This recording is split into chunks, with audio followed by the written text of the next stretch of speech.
Okay.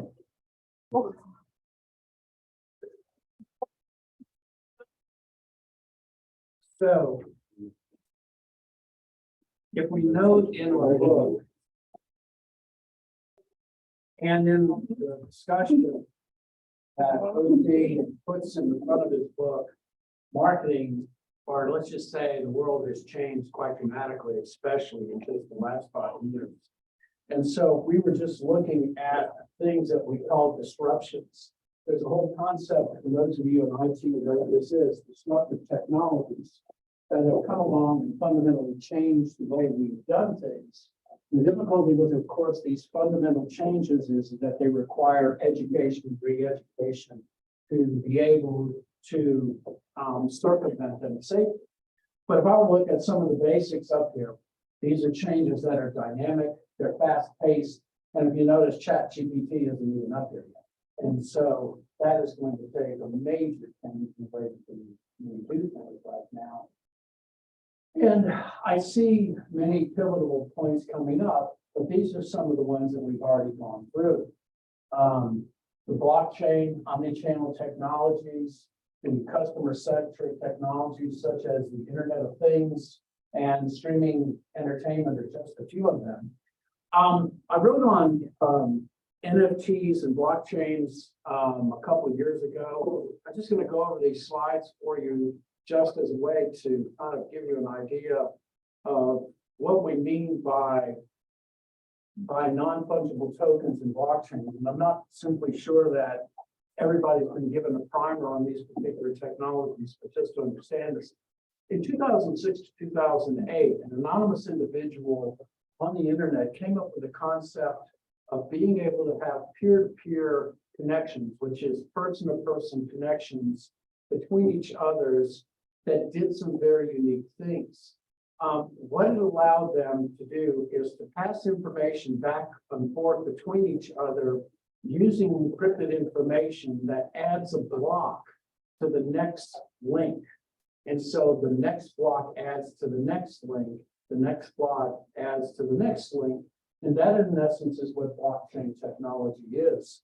One of the interesting things about the whole concept of what blockchain is does it have value? And we've talked about this, the individuals that I worked with, and over again until we're blue in the face. And this kind of was a way of talking about it and deciding whether or not it actually had value. So I don't know if you ever knew this, Jack Dorsey's first tweet that he ever sold was for $2.9 million. And of course, it's been drastically ratcheted down to something like $10,000 to $15,000, but he sold the actual tweet. Now, how many ways can you get that tweet again? You can get as many copies of it as you want. So what makes that particular thing unique? Well, what makes it unique is a concept known as a non-fungible token. And it is a unique digital signature that makes the product distinctive and original, all right? And it actually has a definition. You don't have to write any of these things down, but I want you to kind of get the where we are right now and the way that we're disconnected from connected ideas is that there's standards that are agreed by the users. And basically what it means is that each one of those unique tokens represents an ownership of a particular asset. One of my good friends, James Biles, who is in our faculty, called it a contract, and that's true. But does it exist? And is it real? And those are some of the things that marketers try to be able to understand. And so this actually was a thought piece by me, right? This is an idea or an understanding that if you take these ways of thinking, it will help to guide you through marketing strategy. So if we look at the 2.0 for internet today, is that every file is just like another, that the ownership of digital, it's all on other institutions, and you've got to take their word for it. They have to build their own infrastructures. They rely on the infrastructure that has already been created. Massive platforms such as Microsoft and Google, they in essence will Whereas the NFT, each item is digitally unique. No two NFTs are the same. Every non-fungible token must have an owner, and this is a public record for everyone to verify. They're compatible with anything built on Ethereum, which is one of the blockchain platforms. The content creators can sell their work. I've actually sold something, and the creators can retain the ownerships if they wish to, or they can claim royalty resales directly. So just think of it this way. If Taylor Swift wanted to be able to give out 200 unique digital non-functional tokens that were connected to unique seats at her particular concerts, she could, and they would be valuable because we recognize them as having value. Well, how do we do that? So here's the logical function. What I had to ask myself is, I had to think of it going through the process. And so you enroll yourself on a process or an NFT site like Coinbase or crypto. You have to have a verified ID. You must have a state-sponsored identification, whether it is your driver's license or your passport. You can create an object, which would be an image or a picture, and verify that you have the property rights for that. You pick a marketplace in which you distribute them, whether there's OpenSea is probably the most viable one out there, and you set up a wallet, all right? And the wallet is an online collection point for cryptocurrencies. In other words, you have your own wallet of your particular items, and then you distribute it across the network. But is it unique and is it real? And so I came up with the value formula of what we receive minus what we give up. And then I started thinking about what those things are. And so it is an intellectual property, this uniqueness and creation within our own minds that comes up with this particular product. That's important. But then I started thinking in another way. Is it authentic? Right? Is it real? And then I had to look at consumer co-creation of authenticity. When you do this, you perform ritual behaviors. The ritual behaviors have rights and obligations to the groups that you're working with. You have co-constructed interactions with the individuals that you work with. There's a reproduction of order that creates an officialness in what you're doing, and you have a communal orientation that you all align yourselves with. These are verified, what we call constructs in marketing. And does NFT have those things? And the answer is yes, okay? So these are all pieces of research that I did that basically state and verify the authenticity of what it is. It is also authentic in its co-creation. I was approved, I became an artist. The competition is for attention. It's much for the relationship between the creators and the buyers, and there's authenticity in the rituals in which you're doing, all right? So I'm getting to the end of this, but I wanted to show you that it has the concepts of trust, legitimate power. In other words, it is recognized legally as existing, and in societal norms, we recognize it for that existence as well. And then finally, what I wanted to do is come up with the things that it is. It is composed of those dimensions. Unit of exchange, it is a store of wealth, a store of value, and a measure of wealth. That's my fifth grade civics, that's money. You know, I mean, that's exactly what the definition is. And so where do I go from this? I projected the future of this. It's authentic and it's real. It doesn't necessarily have, it has value, but it has value beyond much more than just the selling of it. This is a real thing. So then I decided that in the not too distant future, we're going to give out NFTs with homes. And so you'll have your BS, you'll have your MBA, you'll have your MSADA, a PhD, all in what I would call an education wallet. You'll be able to carry that with you wherever you go. And that will, in essence, become your passport to any educational system that you wish, instead of the standard, whatever you would call paper. All right. I believe that when we do journal articles, that when I do a journal article, which is one of the biggest problems that we have, especially when it comes to plagiarism, that my verification of those articles will be real, and I'll carry them in the curricula vitae. I'll carry that with me. By the way, I came up with this idea and I did research, and there was actually one phrase mentioned in Coinbase magazine in October of 2021, and I have to give that individual first credit. All right, I came up with this idea myself, but let's be honest, that other person came up with it first. But we both processed in the same logical way to come up with that idea. And then the last thing that I expect, I think we're going to have wallets inside wallets. All right, I think that's where the future's going.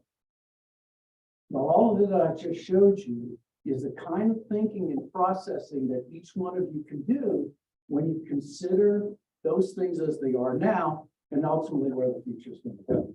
Okay, so that's why I wanted to show you that.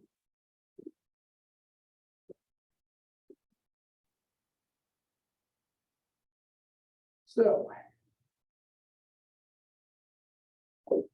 when Omnichannel came along, I was writing. I have 25, 30 years in retail experience. I've been a consultant. I still consult with a Friday night scoreboard show in Mississippi called Friday Night Under the Lights.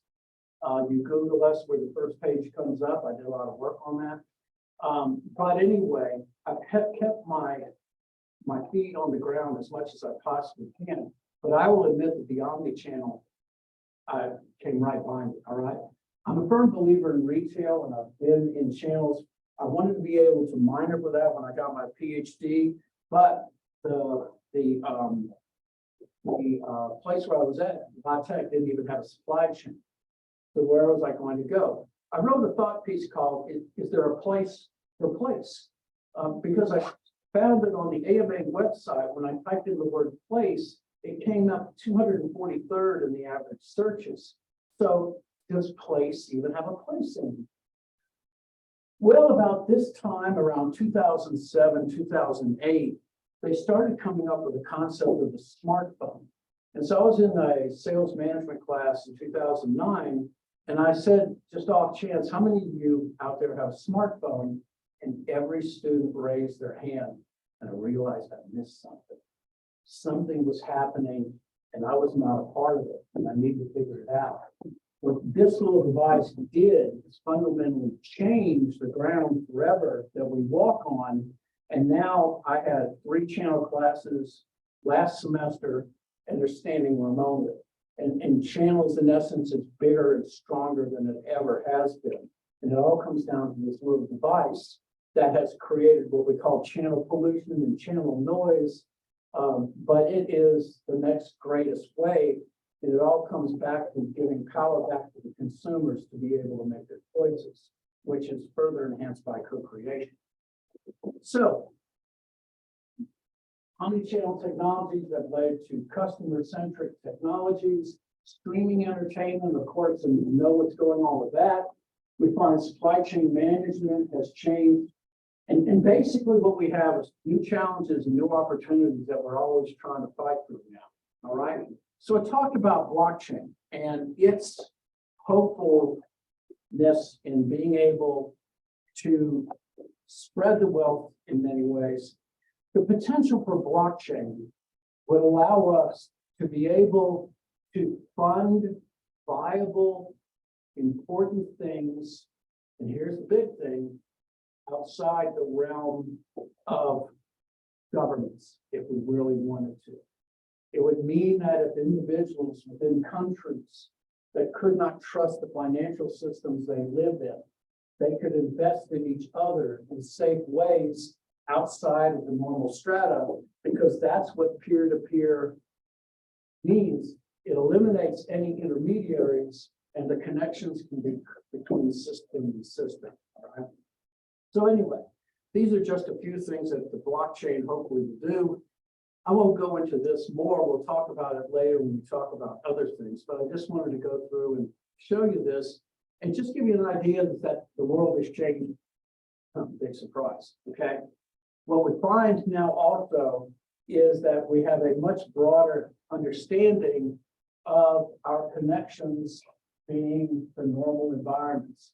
The mobile device, more than anything else, has created a seamless consumer experience where the walls between both the digital and the brick and mortar have all gone down. This is not to be confused with multi-channel, which is each unique channel segment in a siloed way that are not integrated together. And so there's the big difference. So to give you an idea of a true omni-channel experience, anybody know what buy online, pick up in store means? Yeah, yo. So this started actually, the first article I read about it was in 2008. And we kind of talked about it, but the truth is the sale came about from the consumer. So we know that in 2017, there was a major drop off of retail because retail's been saturated for quite a while. And yet, even in the worst parts of the COVID eras, we had buy online, pick up in store happen like nobody's business. It started to become 30 to 35% of all online transactions. And we were going, what the heck's going on? Well, you know, it is a consumer-centric force. And I'll give you the best example. Who goes and picks up their own pizza now? Yeah, you don't want to wait 40 minutes anymore, all right? I mean, I've got 3 pizza places. My wife likes Pizza Hut. One of my girls likes Jimmy John's. Yeah, no, not Jimmy John's. Papa John's. And the other one likes, oh gosh, I forgot. Anyway, that's what goes on, all right?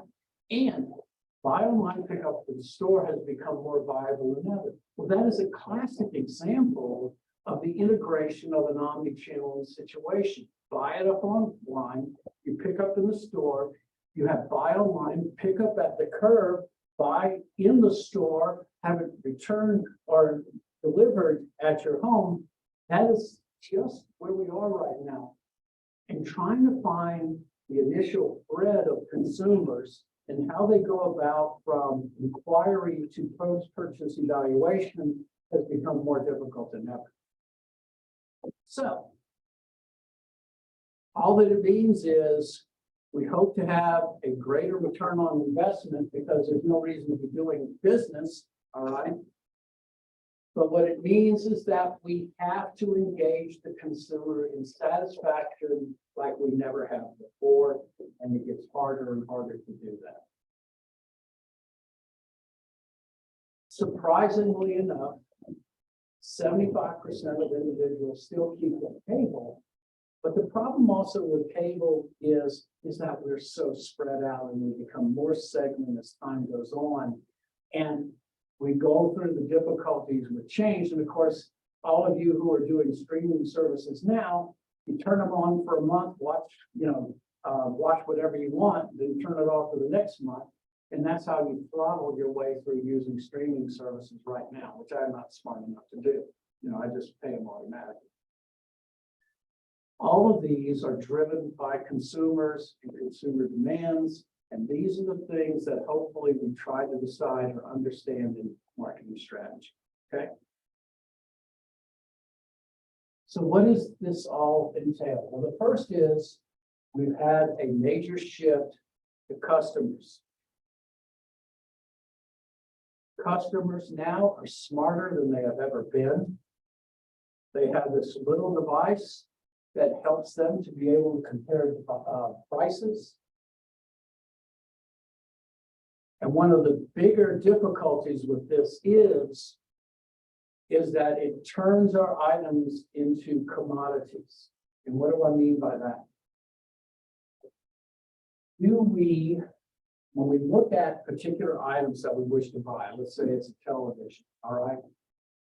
If I were to compare the televisions and I go through the technology, I'm really into the tech specs. I can't help it. That's where I came from, all right?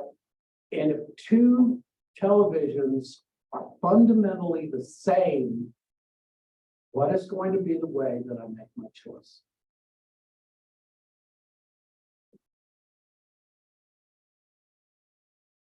Tech specs are the same? Tech specs are exactly the same. It's one word. Price. It's price, all right? This is one of the fundamental dangers that we have in marketing that we've been trying to be able to fight. Because over the last 30 or 40 years, there has been a greater push in comparison shopping with much more broader purchase options. It creates price match pressures on the retailers. And when price becomes number one, more individual outlets go under greater difficulty. Now, what you try to do, however, is create unique experiences. And this is one of the things that you hope for as a marketer, is that it becomes a long-lasting experience so the consumer will desire that experience again and again. So they mentioned REI doing rock climbing in their store. That's one of the things that they do in particular.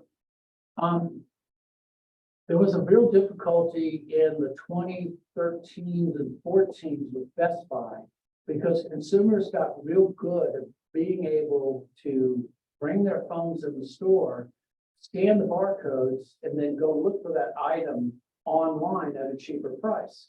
Because here's one of those interesting things. Over 60% of all technology items are bought online, but 2/3 of those individuals who buy online go in a store first to actually look at it. Because there's a concept that we in marketing know is known as need to touch. We desire and visceral feel of whatever we're working with first. And that especially increases when we're talking about the greater risk, especially financial. And so what Best Buy did was Best Buy started a price matching guarantee. What I would have done, I would have given out free online access inside the store, and I would be packet sniffing what they're looking at. And I would make a pop-up come up and say, hey, you want it here at the same price. That's what I would do, all right? But it eventually was able to circumvent that. But that's the kind of difficulties that are in the modern world right now. Companies are trying to regain power, but the truth is the power is and always has been with the consumer, all right? So what you find them doing things like free shipping. When Walmart started to get into the game, they said free shipping for any purchases over $50, excuse me. Competition has not gotten smaller, it's gotten bigger. The vast information on products, you have what are called displaced product lines, like physical books, which are in a very, very difficult area now. They will not go away. But what you're going to find is that they're being being pushed into more what you would call niche markets. You have other difficulties, disruption of industries, transportation, rental cars, Lyft, Uber, you name it. All of those basically have made the water a little bit muddy, all right? And once again, I don't have to go on to the fragmentation that has happened in the media world. We all know it. We know that radio is declining, but in the local markets, it's still more important than ever. We're fragmented, we're multitask, we're part of what's called the digital native environment now. The truth is, folks, I did a research on multitasking. You can't multitask. You have the ability of switching back and forth between two things, but the mind is only built. There is no what's called symmetric multiprocessing. That doesn't work, okay, or asymmetric multiprocessing.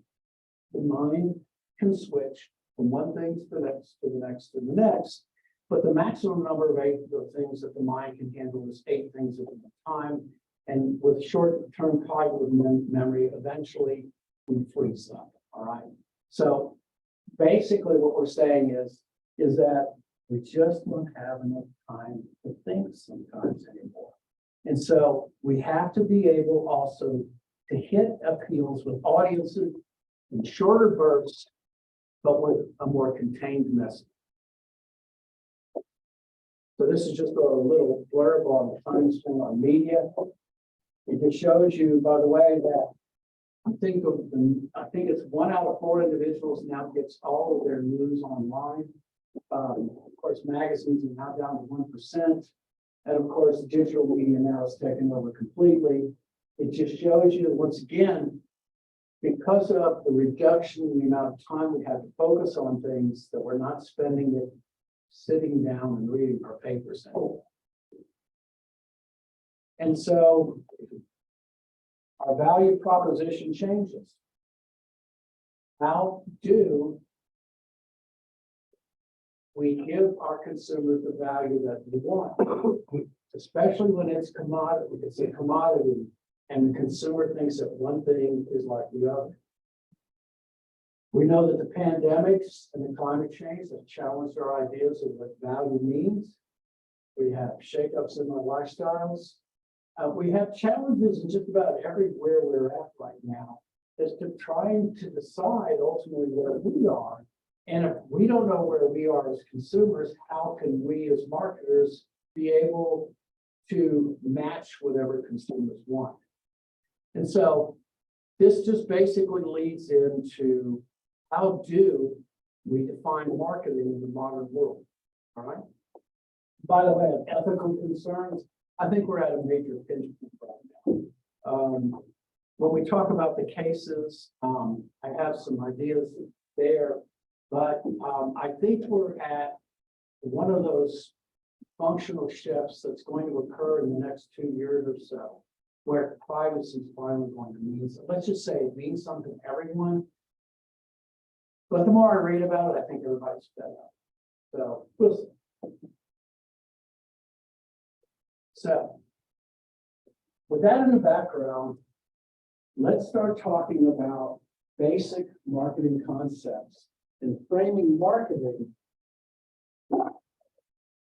what marketing is, and how hopefully it will meet the challenges that are coming up. So marketing has gone through many definitions over its past. When I was in class as an undergraduate, marketing definition was the provision and efficient distribution of goods and services for a chosen consumer segment. That's 50 years ago, all right? Marketing traditionally came from the concept of economics. It split off from economics in 1923 as a way of deciding better ways of getting goods to market. It's exactly what it sounds like. Of course, over the decades, marketing has changed fundamentally. In the 50s, we started to see individuals like Kraken and other individuals who started to inject psychology into marketing and understanding the consumer and their needs and wants. Marketing had a fundamental beginning, and it's shifted to a much modern concept now. So what is marketing? Marketing at its core is understanding the consumer's wants and consumers' needs, and the drive to satisfy themselves. And so we use those words, needs and wants, quite a bit. And they actually mean something completely different.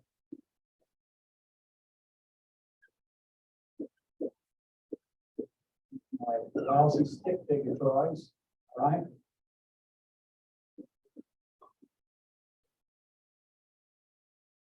Need has a very specific definition in psychology, all right? We look at ourselves as we are at this moment. Who we are at this moment is what's considered the actual state.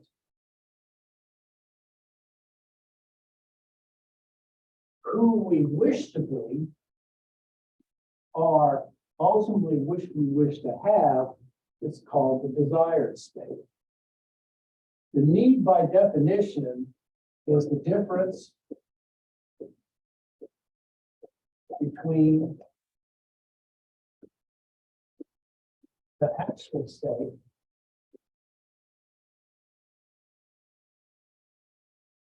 and desired state.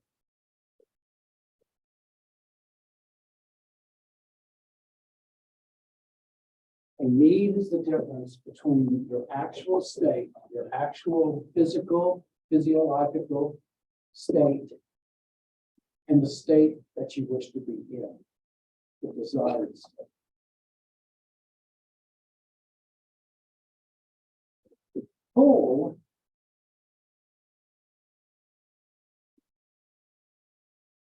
is one of the things that we try our very best to measure.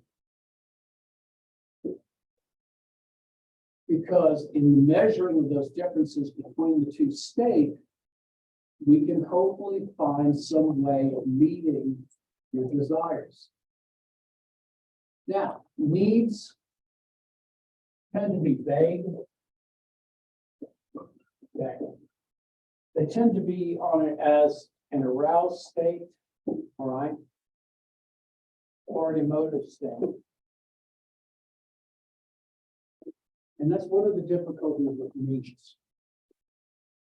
I feel hungry.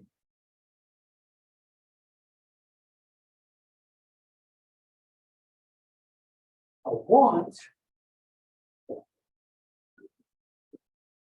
is a desire of something specific.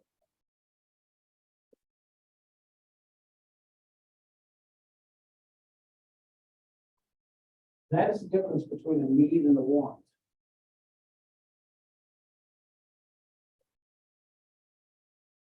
A need is the difference between your desired state and your actual state, and it is generally vague, whereas a want is a desire for something that is very specific. I want a cup of coffee, but I can't get one, so the getting the closest thing I got is enough to take. All right, and so there's the differences between the two. And deciding whether a consumer has a need or a want is very important, because hopefully you want them to want your particular product, but in order for them to want your product, you have to do the study of their needs. And so in 2007, this is the official definition by the AMA, the American Marketing Association. And marketing is, this has been the same since 2007. So it seems like they've got to the end, they have the definition that they want. So marketing is the activity, set of institutions, and processes for creating, communicating, delivering, and exchanging offerings that have value. Value is the number one word in that entire sentence. Customers, clients, partners, and society at large.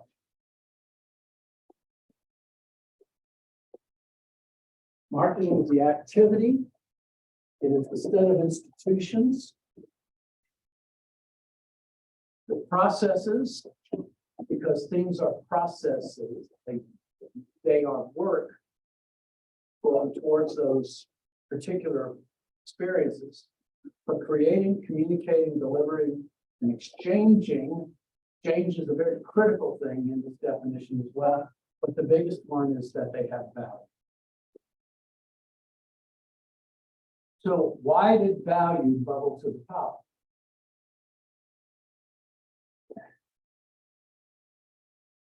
Anybody go to Walmart and go, man, I was really satisfied with that. Good experience. No, we hate Walmart. Okay, Walmart's at the bottom. Now, Walmart has come up in the last last 3 years. Let me tell you, believe it or not, because guess what? They give everybody a pay raise. Isn't that amazing? You give people a pay raise, and it makes a lot of sense. No, we hate Walmart, but we go to Walmart again and again and again. Why? Maybe it isn't about satisfaction, because that's pretty vague. Okay. Satisfaction is our pre-assessment of going to a particular place and our evaluation. That's what satisfaction is. Satisfaction is a really hard thing. I mean, you can measure it, but satisfaction can also be dangerous because is dissatisfaction the exact opposite of satisfaction? Think about it. Is dissatisfaction the opposite of satisfaction? Why?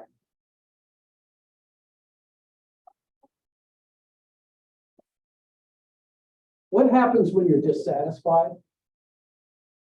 You're unhappy. You're unhappy. What do you do when you're unhappy now? If I went to, oh, I don't want to put anywhere out, I don't know. Let's say Applebee's, nobody here on Applebee's. If I had to wait 2 hours at Applebee's, what would be my first reaction? What would I do the first thing I did when I went home? There's something wrong. Yes, exactly. Dissatisfaction is a call to action, all right? Satisfaction is kind of passive, you know? It's I'm satisfied, you know? I mean, there's the difference, all right? And so satisfaction, it became just a difficult thing to measure. And value is difficult in itself, but value is more reasonable, all right? Because value takes into account what we receive versus what we give up. And that's the reason why value is number one when we talk about marketing. Marketing aims to create, communicate, and deliver value. And the value not only is to our customers, but to the clients we work with, the partners that we entail with, and yes, it needs to be with society overall as well. Because all of those are stakeholders. And if we create value and our consumers take it as value, then hopefully what we've done is we've engaged in a long-term relationship that hopefully will go on again and again and again. And that's what we hope to do. Okay. Remember this is that marketing individuals and marketing companies don't just sell products, they sell the firm, right?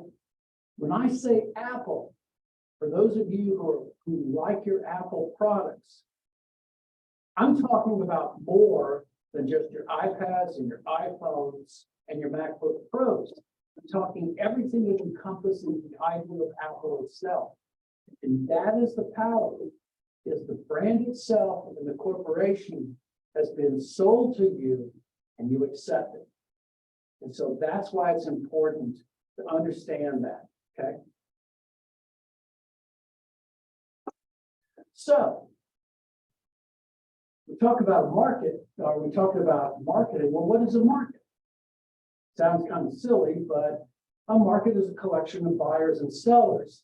And it's usually market buyers and sellers that are in the same industry sphere, right? So we have the outdoor market where you would go to Foot Sloggers and you would buy those particular items that are at Foot Sloggers.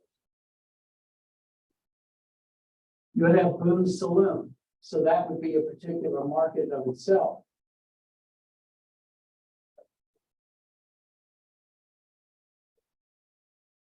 Now, we have two definitions that we've had to come up with because basically the definitions for markets have split. And so a marketplace is a place with a physical existence. It is a physical location where buyers and sellers meet to conduct transactions. Now, that can be conglomerate organizations such as malls. It can be a single independent store. But it is a marketplace in and of itself.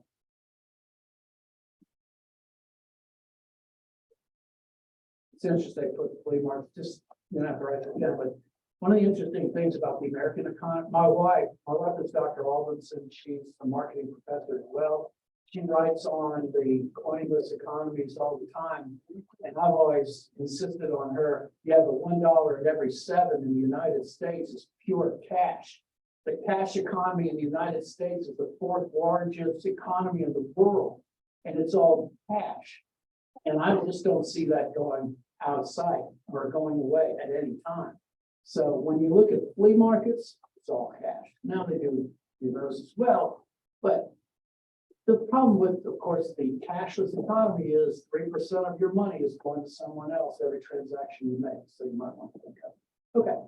Market space is all of those electronic marketplaces that are unbound by time and space. Makes it sound like Star Trek. But anyway, that's what it means. The online markets of e-commerce are market spaces. Okay.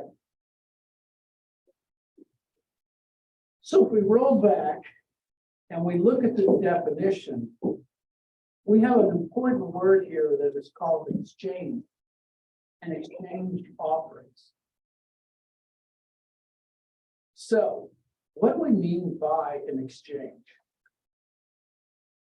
Well, way back in 1776, along that same year that something happened in July 4th, there was actually another book that was written by an individual known as Adam Smith. Anybody know the name? Adam Smith. He was a Scottish economist. Adam Smith, pardon? The Wealth of Nations. Yes, thank you. Wealth of Nations. Found it. Okay. Read it, by the way. Read it. Don't just look at the title. Okay. So Adam Smith was a fascinating individual. He was a pen pal of Thomas Jefferson and Benjamin Franklin. They had this fascinating kind of interaction. The 18th century is known as the Age of Enlightenment in a way. It was a way when barriers were being broken down across traditional archaic structures. And one of the things that Adam Smith said in The Wealth of Nations is that the true wealth of individuals is not one individual, all individuals making the same thing, but each individual concentrating and focusing on the thing that they themselves do best, and then trading the sources of their labor for other things that other individuals did best. And so whenever I talk about Adam Smith, we've linked him to George Washington as the father of our country, but Adam Smith was the mentor of our country. And one of the things that he did was he came up with these definitions for exchange, and they're extremely important.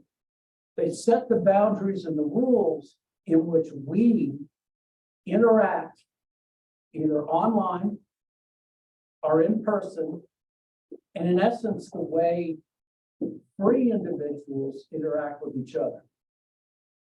It usually entails product of money or products that concern money, but they can be any exchange at all. So what are the 5 conditions?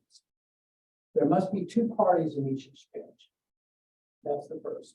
There can be 3, there can be 20, but there has to be at least 2. The next is that each party has something of value to the other party. And let me also say that it has to be equal or greater than the value of what they exchange. Now, value is a very nebulous term. How can we place value on certain things, especially when they're extremely close? I cannot express the value I place in my children. There's no way. But that has value above and beyond everything in my family, all right, in my life generally, okay? So it is equal or greater in the minds of those who wish to exchange. Each party must be capable of communication and delivery to the other party. If you look at it, especially in an online environment, it's getting a little bit crazy that way. Each party must be free to accept or reject the exchange. Free is absolute, because without freedom, there's only coercion. And finally, that each party believes it is desirable to exchange with the other party. In other words, there's a defined, important reason for conducting that exchange.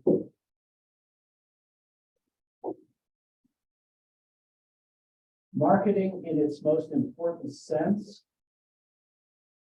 is defined by these 5 reasons. We have the ability to exchange, we have the freedom to exchange, and the freedom to back out. And most of these are codified by law in one way or another.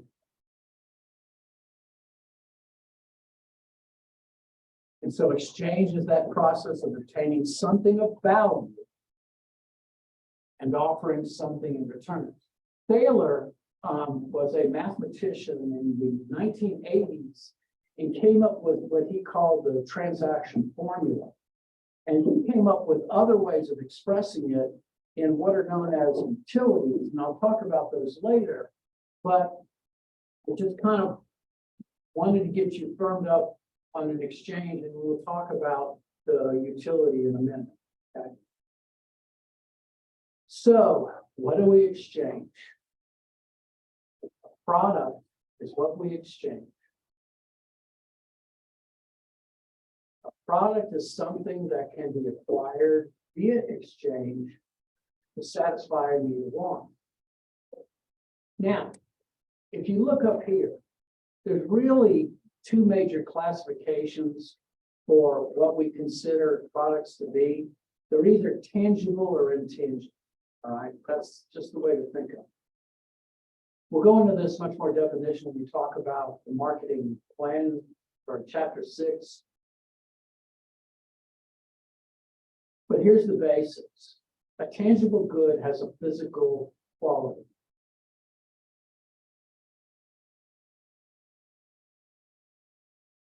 A tangible good generally is commoditized in some way or another. It has a physical existence.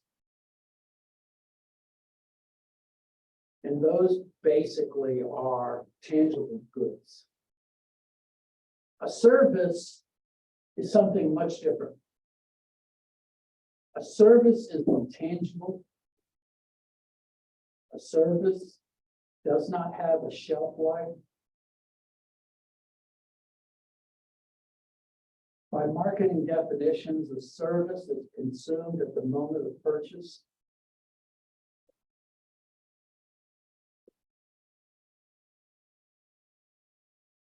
Services are also very unique to individuals as well. Who in here has one person that cuts their hair and no one else? One? Yeah, somebody. All right. Yes, of course. Because that one individual, that service that they provide is such an intangible that you don't want to risk it with anything else. And that's one of the values of a service. It makes it, if you consider that and that value that a service is, you can do something intangibly better than others. It creates a position in consumers' mind that you can't beat. And so that's the other reason, by the way, that any goods that you particularly buy, like anything you buy online, that if there's a service provided with it, it makes its value greater. Anybody in here have a steel tool, S-T-I-H-L? Okay, steel tools, one of my greatest examples of this. A steel tool, if you go in and buy a chainsaw, you're not going to walk out of the door without them telling you how to work a chainsaw. Anybody ever work a chainsaw? Everybody know which end of the point? I mean, you better, all right?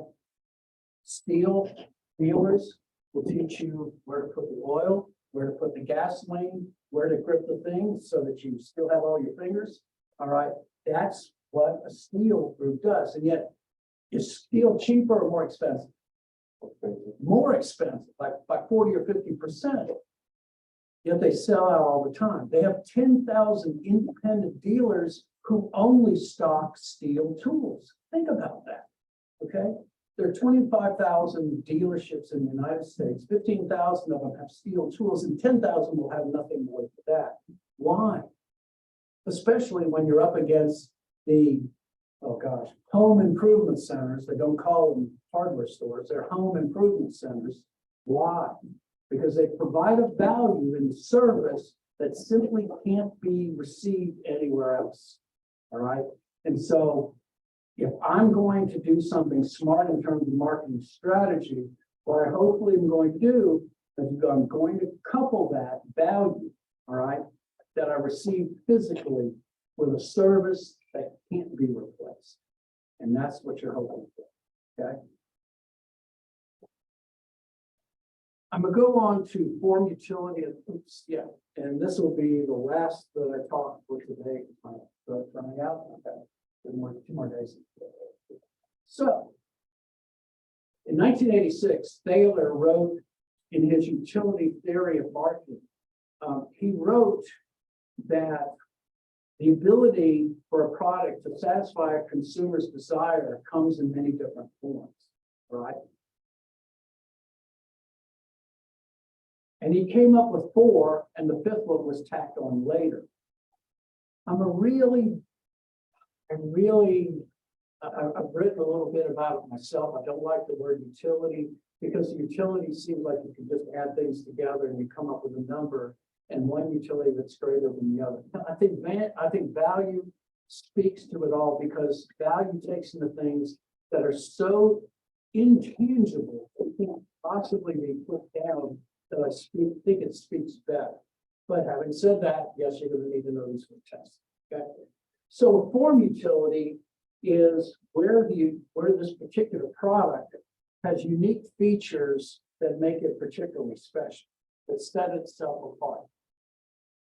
So for those of you who love your iPads, you've watched them take away your single button and take away your iPhone port or your headphone port, and you now have unique and distinctive products, but the power of Apple has said, yeah, it's still there, okay?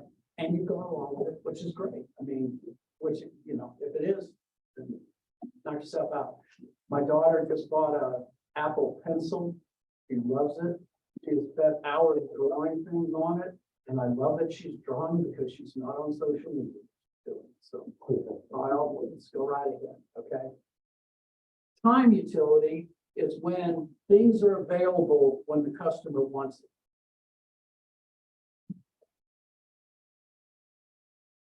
Place utility is where the customer wants it. So, pods. Pods is one of those unique products that is both the combination of time and place utility.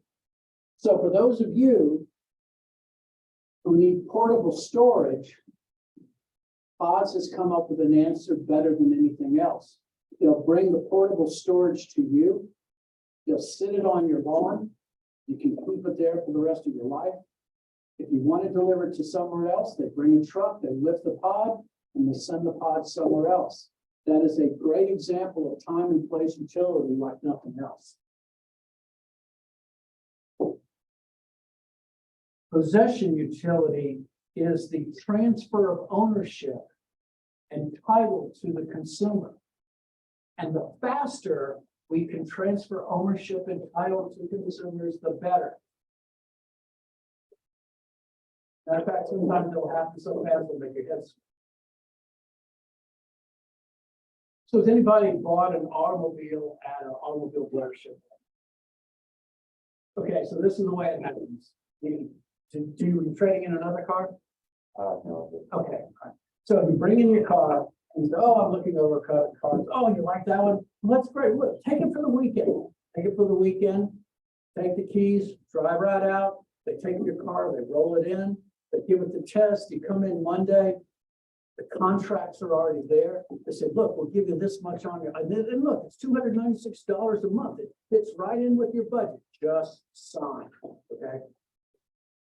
And it works, okay? Because the faster the ability, possession utility, the ability to get it in your hands as quickly as possible, and the fact that they let you drive it home means you already own it, okay? So that's one of the ways that possession utility works. The last is psychological utility, which is positive experiences that bring satisfaction. I did research on tailgating. This is what you can do when you're a marketing person. You go out on weekends and get paid for it. So I did generational research on tailgating, and that was one of the things that each individual cohort, and I mean generational cohorts, have unique ways in which they experience the enjoyment of tailgating. So the generation like myself, The boomers, we generally enjoy games by dressing in all the memorabilia, setting up physical locations, creating our own spaces, and enjoying it in that way. Your generation, the enjoyment is just being at the place, all right?